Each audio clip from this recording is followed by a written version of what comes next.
Good morning, Fox family. I hope you, your family, and your loved ones are all well and taking good care of each other during this unusual and challenging time. I'd like to first acknowledge that we are going through something that none of us has gone through before. As we contemplate and make decisions about how best to serve our community and help students, I want you to know that your school district leaders, like our governor and other state leaders, are endeavoring to make decisions from a position of facts instead of fear, keeping first in mind the safety and well-being of our students, staff, and community. I want you to know that decisions about closing schools and all the thousands of decisions that have followed at the local level have not been made in isolation. We have information coming from many reliable sources, and our team of district leaders have worked in an ever increasingly collaborative way to keep each other apprised of decisions and dilemmas that we work through together. In this brief video, you'll hear from several members of the district leadership team. First, Assistant Superintendent Dan Bush will discuss questions related to human resources. Next, you'll hear from Jennifer Hannon. She'll detail our orders to deliver supplemental education and learning supports to students. This includes addressing both the academic learning and social and emotional well-being of all students. Every student deserves to feel connected and that they belong. Following Jennifer, you'll hear from Dana Peterson, who will provide additional guidance on how we are to equitably meet our responsibilities for free and appropriate public education. Finally, Drew Hines will wrap up the video with some technical guidance. This time, in this situation, remind me of the single most important lesson I ever learned about being a teacher and working with kids. And that was when Counselor Marv, at the high school where I got my first job as an English teacher, told me that my job was to teach kids, not content. I can't think of a clearer or more important message for this moment in time. I ask you to keep that simple message in your mind as a guiding principle for how you approach a new way of working remotely with your students, and to remember that before they can engage with content and curriculum, they need to know that they are part of a community that cares for them. Please remember to practice patience over perfection with our students and with each other as we adapt to changing expectations. Please also know that your school board is cheering for you and appreciates you and the work you are doing to make the best of this situation, and they have your back. On behalf of the entire school board, the community at large, and all the parents and students we serve, thank you for going above and beyond for our kids. Next, I'll turn it over to Assistant Superintendent Dan Bush. Good morning and welcome back. Seems like yesterday I was making videos for you to get to know me, and here I am again making another video. I'm thankful that we have these online resources available for us to keep us connected. Being thankful is a choice. This situation touches every aspect of human resources, but through it all, I see a lot of things to be thankful for. I'm going to start with the governor's order. I am thankful that Governor Brown has guaranteed employment for all K-12 employees. As long as we do our part in providing necessary supports for students and stand ready to support families who are working on the front lines of the coronavirus, our jobs are protected. I'm also thankful that the governor's order also places the health of our employees and their families first.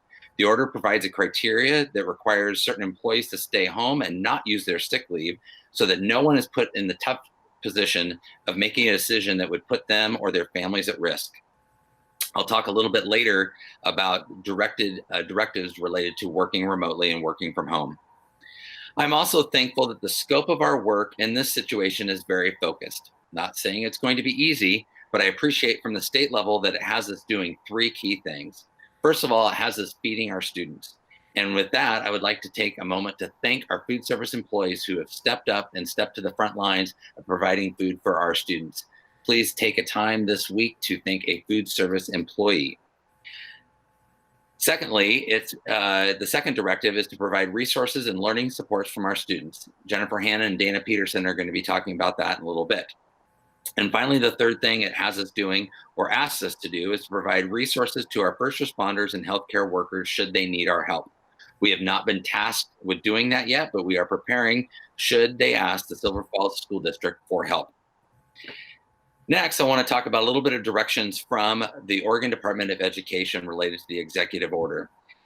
Its primary focus is related to our labor organizations. ODE has placed a lot of direction for us to keep in communication with both our classified and licensed leaders, and we have done that.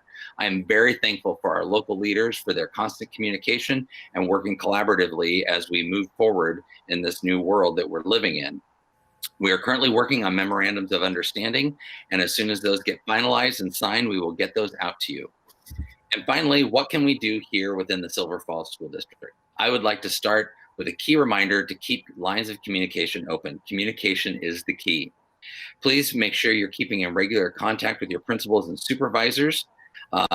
One direction I want to give all employees is the expectation is that everyone is to work remotely, work from home wherever possible.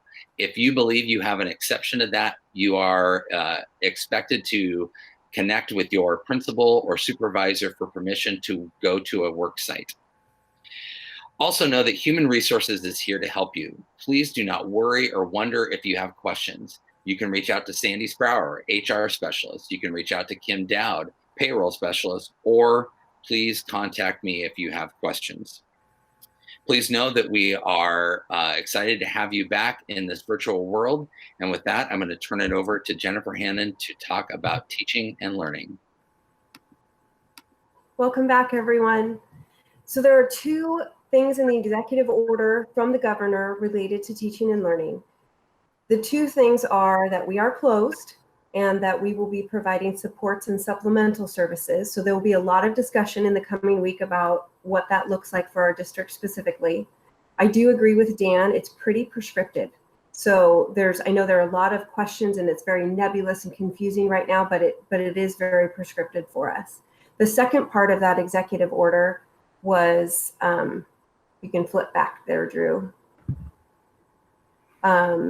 is that we would be offering limited learning supports and services. So not a full scope of instruction, not core instruction.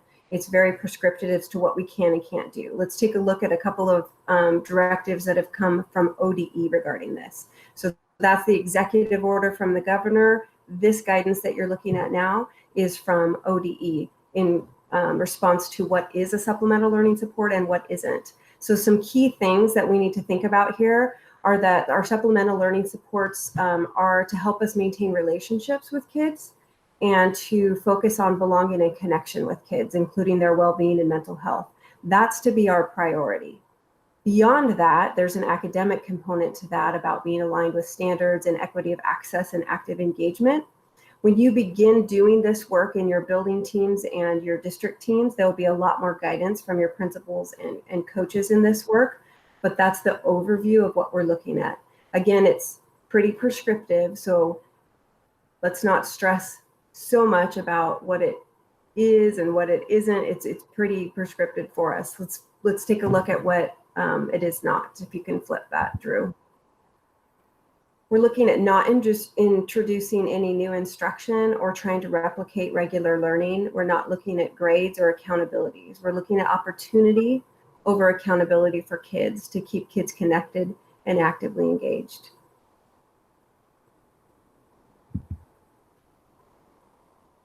So again, we have those two kinds of supports we're being tasked with offering, the connection supports and the academic supports. Those academic supports we will be creating in our content or grade level teams. You'll get an email about your teams. They replicate what your PLC teams already are, and you'll have both written guidance and a coach for that work. That work will occur primarily as we move forward in the morning times in your district teams. And then the connection supports we're going to work on in building teams. That work will be led by your building principals and will occur primarily in the afternoons moving forward. That time, it's important to note, is going to include some virtual office hour kinds of opportunities for you to connect personally with your own students and families. Thanks so much for all your hard work, and the questions certainly that you send help everyone bring this a little bit more into focus. So keep that coming and try and stay positive and be prepared for things to move quickly but orderly. Turn it over to Dana for some talk about special education. Welcome back, everyone. I'm going to talk a little bit about special ed and some of our other programs like ELD and Title. So I just want to reiterate what Jennifer shared with all staff, all teachers, regarding our direction from ODE and the governor. School is closed, no new instruction, and for SPED and ELD, no new evaluations. We will supply any and all supplemental materials, and we want to make sure that they're accessible to all of our students. And the SPED, ELD, and Title teams will be working together to design supplemental supports that are accessible to everybody.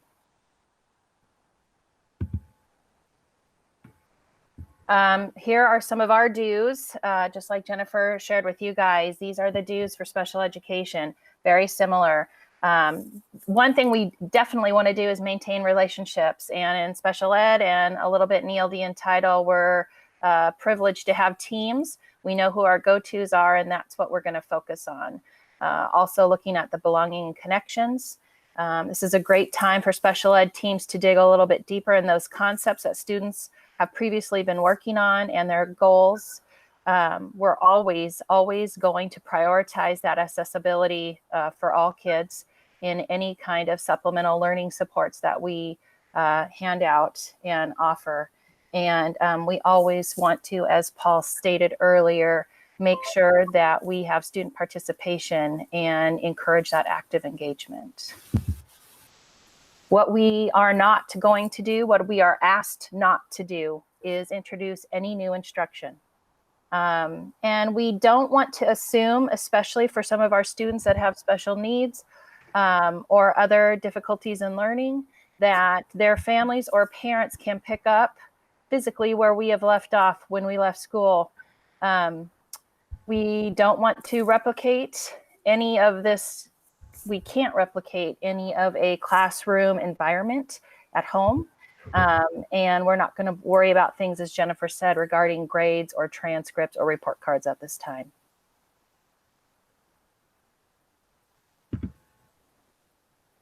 So what's to come for special ed?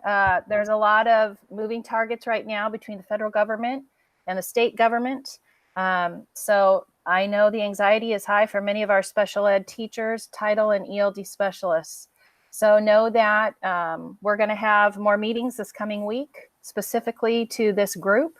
I will be giving out more guidance regarding compliance, annual IEPs and 3-year reevaluations and initial evaluations. And we will have time. Don't panic. We will have time this coming week to get together, share resources, share insights and concerns, and come up with a really compact plan to support all of our families. I'm going to send you now on to Drew Hines. Hi, everybody. From the technology department, we want to communicate that we are still here to help you. Whether you're working in a school site or remotely, please use the help desk and continue to put in your tickets, and we'll be responding in a timely manner to getting in touch with you. You already have a great laptop with a camera and a microphone with connectivity to Google Classroom and Google Meet. These tools are great for both live and not live instruction and supplemental resources and connections with families. These tools, in addition, are going to become more reliant on or I guess our communication is going to become more reliant on email and chat and electronic forms of communication. So this is a good opportunity for us to revisit some best practices with email. Keep it short and sweet, punctuation. If it's more than 1 or 2 lines of communication, pick up the phone and make a communication at the same time. Sometimes you can communicate more effectively that way. As we rely on these written communications, also avoid sarcasm and humor. In some cases can be misinterpreted. And so it's best to kind of leave that off. And during the phone conversation, it's a good time to make that personal connection and joke around. Focus in your chat messages or your at the same time live messages. Stay tuned in so that the other person knows you're responsive and you're available. On this online world, we are going to benefit from responsiveness and availability. So reply quickly when people expect it. And then when the tool doesn't inherit instant response, then get back to them in a way that is expected, that meets their expectations on their end. Call if needed, and keep in mind of student data privacy. Even when we're using some of these other tools, such as ClassDojo, Seesaw, Screencastify, keep in mind that student data privacy is still in the front of our minds. And FERPA and Oregon and federal laws protect student information from being shared publicly. Keep in mind with video conferencing and live communication, be prepared, work ahead of time, do a dry run, make it personal in these kinds of videos where you're communicating with them. Focus. It's difficult for us not to be distracted by cell phones and emails, but put those things aside when you're making those personal connections. It'll pay off. When you're doing a recording of some sort, whether it be Screencastify or Google Meet or Zoom, be prepared. Use resources that allow for the extension of the learning where you're pointing people towards those resources. Model and show what is expected so that it's communicated, and then there's a chance for independent and group practice. Test links ahead of time. And with that, back to Paul. Thank you for watching this video all the way to the end.